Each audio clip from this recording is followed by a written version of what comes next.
Fala aí, galera. A gente hoje vai ter mais uma aula de Geografia do Brasil, aula 22, módulo 18. A gente vai conversar hoje sobre a questão da urbanização brasileira. E, na verdade, tem um link aí com o assunto que a gente falava anteriormente, porque o assunto anterior era as migrações no Brasil. E dentro desse assunto de migrações, a gente identifica que, na verdade, um grande movimento populacional que aconteceu no Brasil foi o êxodo rural. E esse êxodo rural acabou transferindo praticamente em 30, 40 anos, no máximo, 80% da população brasileira. Lá na década de 1940, aproximadamente, você tinha assim, um Brasil ainda agrário, né? A gente tinha 30% da população vivendo nas cidades e 70% vivendo no campo. Na década de 50, o Brasil começa a se industrializar, JK, vem a década de 60, 70, milagre brasileiro, 80, 90, resultado hoje a gente tem 80% da população brasileira vivendo em cidades e 20% vivendo no campo. Bom, esse foi um processo, só a título de comparação, nos países desenvolvidos que tiveram a sua revolução industrial, lá nos idos de 1700 e alguma coisa, esses caras levaram 200 anos para chegar nesse patamar. Então, eles levaram 200 anos para transferir tanta gente do campo para as cidades. A gente fez isso em 30, 40 anos. É óbvio que isso trouxe uma série de questões, isso trouxe uma série de características, isso trouxe uma série de problemas e a gente está aqui para justamente conversar sobre esse tipo de problema. Como se deu o modelo de urbanização brasileiro, né, para que a gente chegasse ao ponto que a gente está hoje. Então, a questão é o seguinte, a gente precisa analisar exatamente o que aconteceu nesse processo de urbanização e como é que isso fez com que as nossas cidades ficassem mais ou menos configuradas, né? Então, primeiro, assim, importante a gente registrar que o nosso modelo de urbanização, ele tentou seguir um modelo mais norte-americano do que um modelo europeu. E também por uma questão de que as nossas cidades não tinham infraestrutura suficiente para atender às demandas populacionais. O que isso acabou gerando? Isso acabou gerando uma característica típica de países subdesenvolvidos, que é o fato de que algumas cidades ofereciam infraestrutura e ainda oferecem, outras cidades não tinham basicamente infraestrutura nenhuma para oferecer. Resultado disso, a maioria da população acabava se dirigindo para justamente essas cidades que ofereciam um plus, algo a mais. E essas cidades foram as grandes metrópoles no Brasil, capitaneadas aí, representadas principalmente pelas duas maiores cidades brasileiras, São Paulo e Rio de Janeiro. Outras cidades também tiveram alguma relevância nesse processo, como as capitais dos estados, né, que são normalmente as cidades mais importantes e mais desenvolvidas e que têm mais a oferecer. Bom, o resultado disso é que você tem cidades extremamente inchadas no Brasil, superlotadas, com uma concentração de população gigantesca e outras cidades muito pequenas. Então você teve um processo de assim, um abismo entre as grandes cidades e as pequenas cidades. Resultado é que elas se tornaram praticamente um ambiente que é péssimo, não oferece exatamente uma qualidade de vida razoável e se tornaram, então, grandes problemas no nosso país. Bom, esse processo que eu acabei de descrever para você, ele tem um nome. O nome disso é o processo de metropolização, ou seja, você ter uma urbanização que se dirigiu e privilegiou basicamente as metrópoles. e não foi tão grande e não foi tão intenso nas cidades menores e cidades médias. Bom, mas isso eu estou falando sobre o processo de urbanização. Um processo, como eu disse aqui, veio lá da década de 50, 60, 70, 90, anos 2000, e o que a gente tem observado agora é que nos últimos 20 anos, basicamente, a lógica está se invertendo. O que está começando a acontecer é que a população não tem mais procurado, pelo menos não os migrantes, né?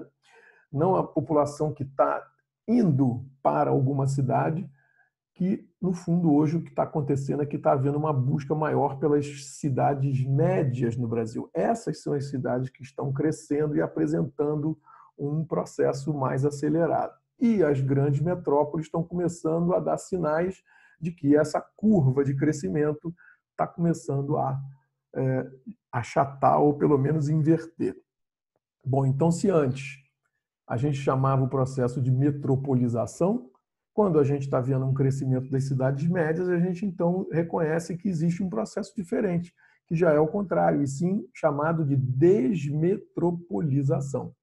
Isso faz com que hoje a gente tenha um crescimento maior nas cidades médias e talvez cidades pequenas, ao invés de ter um maior crescimento nas grandes cidades, nas grandes metrópoles brasileiras, como Rio de Janeiro e São Paulo. Elas já não têm mais o mesmo poder de atração. Tudo bem? Beleza. Então, quando a gente avalia essas cidades em especial, uma questão é o seguinte: existe uma espécie de um padrão em praticamente todas as cidades no mundo, de forma que essas cidades normalmente se organizam dentro de uma lógica chamada lógica de centro-periferia. E uma lógica de que existe uma maior valorização das regiões centrais. Normalmente, e quando a gente fala central, a gente não está falando aqui centro geográfico, geométrico. Centro no sentido de centro financeiro, centro econômico, centro nervoso das cidades, que em toda e qualquer cidade do mundo existe um centro. E ele tem um nome bonito, né? Que é o CBD, que é o Central Business District. E esse centro, ele sempre tem... É onde são oferecidos os empregos, onde se localizam e se concentram as grandes empresas, onde estão a maioria das pessoas, pelo menos nos horários e nos dias de trabalho.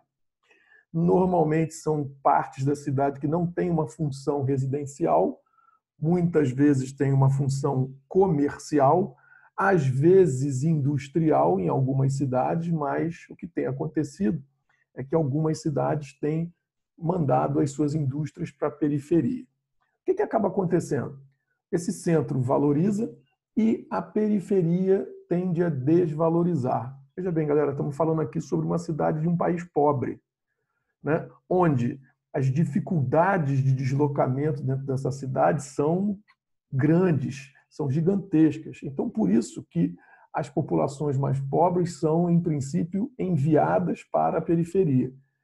E aí elas são relegadas a passar horas e horas no trajeto para o trabalho, demorando em um sistema de transporte que não funciona. Então, a lógica das grandes cidades num país pobre como o Brasil é a periferia, é onde mora a população carente, é onde mora a população dos mais pobres, né? Dos desfavorecidos. E as regiões mais próximas ao centro são as regiões mais valorizadas, onde mora a população de maior poder aquisitivo. Muito bem. Quando você fala nessas cidades, como, por exemplo, o Rio de Janeiro, né, ela começa a adotar uma característica muito interessante, porque, assim, quando você tem essa divisão clara, periferia é onde mora a população mais pobre e centro é onde mora a população mais rica, você tem aí muito claramente um processo de segregação urbana, onde você vê nitidamente que esses dois grupos populacionais praticamente não convivem. Agora, o Rio de Janeiro é uma cidade bem diferente em relação a isso, porque quando você fala de periferia, a cidade de São Paulo, por exemplo, a periferia pobre é onde estão localizadas as grandes favelas. Favelas são os bairros onde se concentra a população de menor poder aquisitivo, onde o Estado não exerce exatamente todas as funções que ele deveria exercer, onde ele não oferece os equipamentos urbanos que deveria oferecer, e, obviamente, essa população é muito mais desassistida. Equipamento urbano, vamos colocar aí transporte público, posto de saúde, escola, parque, praça, né? Coisas que o cidadão urbano deveria ter à sua disposição para poder viver com uma qualidade de vida razoável. Agora, quando você fala do Rio de Janeiro, por exemplo, as favelas, ou seja, a população menos favorecida da cidade do Rio de Janeiro, não necessariamente mora na periferia, porque as favelas do Rio de Janeiro são espalhadas dentro do sítio urbano da cidade do Rio de Janeiro. Por quê? Porque elas ocuparam uma área que, na verdade, são áreas menos valorizadas, que são as áreas de encostas, são as áreas dos morros.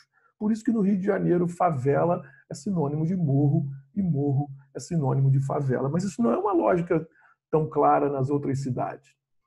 Isso daí faz com que você também tenha muito claramente uma sensação e uma visível segregação urbana. Então, existe aquela questão do bairro de rico e do bairro de pobre, né? Um grande exemplo de segregação urbana hoje nas grandes cidades do mundo, no Rio de Janeiro, no Brasil como um todo, em qualquer lugar, né, que você olhar, é justamente o fato de que você tem uma população que não circula em certos bairros, ao passo que os mais pobres, por exemplo, não conseguem entrar em certos bairros, até porque a população mais rica vive exatamente dentro de um condomínio fechado, com muro, com cerca, com câmera, com segurança armado, com guarita. Então, isso justamente impede o direito de ir e vir da população. Por outro lado, você tem, né, a população de melhor poder aquisitivo que também não se sente à vontade, né, e não se sente segura para circular em determinados bairros que são considerados bairros perigosos, que são considerados bairros onde mora uma população mais carente. Então, acaba que você gera uma cidade que é desigual. Isso me lembra um título de um livro de Zuenir Ventura, muito famoso há alguns anos atrás, no qual ele dizia que o Rio de Janeiro era uma cidade partida, justamente porque ela tem, né, lados bem claros e ela é bem dividida no sentido de uma população carente morando num lugar, uma população mais favorecida morando em outro. Ok?